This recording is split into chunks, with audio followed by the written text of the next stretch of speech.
and the whole business of the disappearance of the 19th century, and perhaps what that says about us as a country.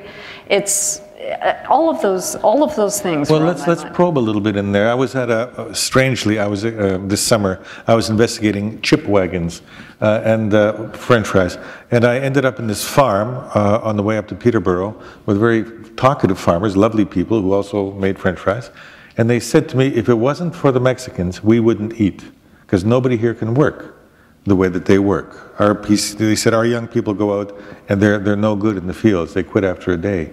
But you know, there's a problem in a way, right? So. Yes, that's very, I suppose that is a problem. What you have to remember, of course, about Mexican migrant workers is that it is legal to pay them less than the children who can't manage to work for more than a day, the kids who can't manage. It's a scandal. Yeah, so it can be very, very helpful for a certain kind of agriculturalist to be able to employ Mexican labor. I was very interested in the way that we, and by we I mean the old settler types, viewed the migrant workers.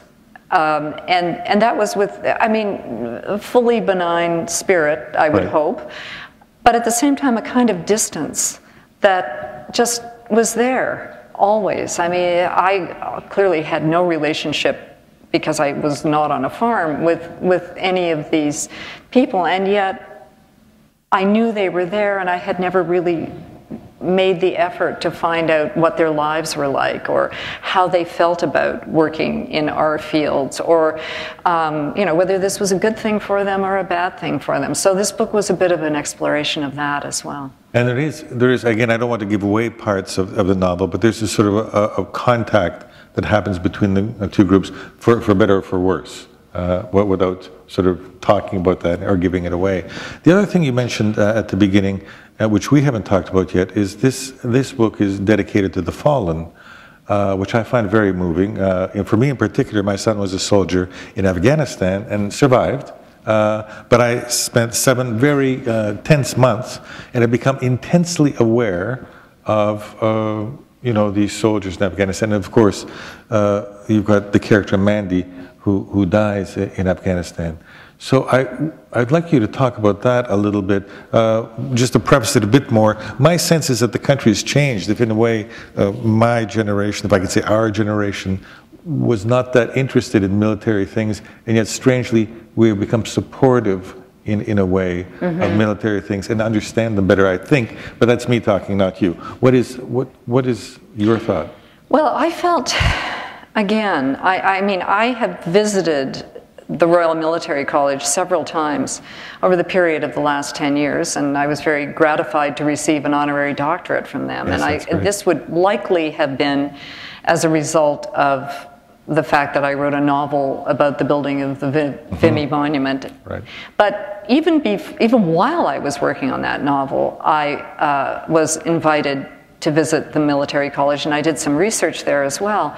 And I was completely amazed at how the stereotypical notion that I myself had formed of what it was to be a soldier, what it was to be an officer, was at the risk of using a bad metaphor, blown apart by actually visiting the college and getting to know these young people who were officers in training and who were enormously intelligent and reflective and very deep thinkers, very astute when it came to the understanding of why literature matters, why poetry matters, who I think probably asked the most interesting questions that I had ever been asked by any university student anywhere when it came to what I was doing with my own work, and who had this just enormous breadth of understanding when it came to the way human relationships are portrayed in literature, and in fact how human relationships unfold in life. And that was not exactly what I would expect from a gun-toting, mind you, they weren't when I first went, toting guns, and I'll get to that in a minute.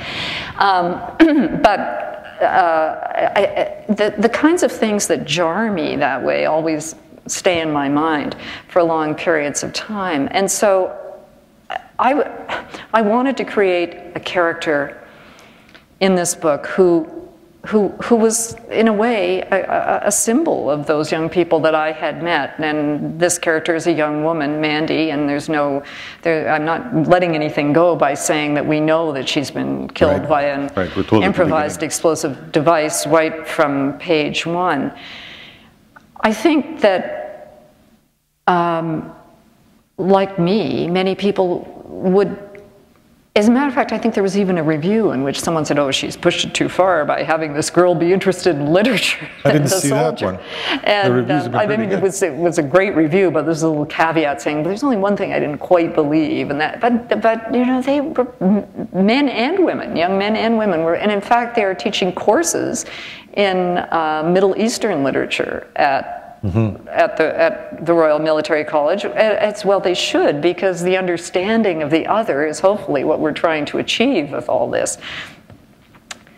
So that's how Mandy came into being. And I also wondered what it would be like if someone like me, perhaps, well, obviously considerably younger, but someone who had been raised in much the same way I had been raised, suddenly found themselves in a place as different and as startlingly other as Afghanistan. Well, I've had the fortune, in a way, to be surrounded by soldiers, lower-level soldiers, privates and corporals, and they're actually a very smart crowd. They're people who finished in philosophy. So Mandy is fond of poetry, and her lover is fond of poetry too, and it's completely, anyone who knows would know. Yes, exactly. So there are, you know, I'm just being careful about my watch here. All those years of teaching, they were very strict. Said they wouldn't ring a bell, but that at about 8 o'clock I should open it up to questions. So I have more questions I can ask.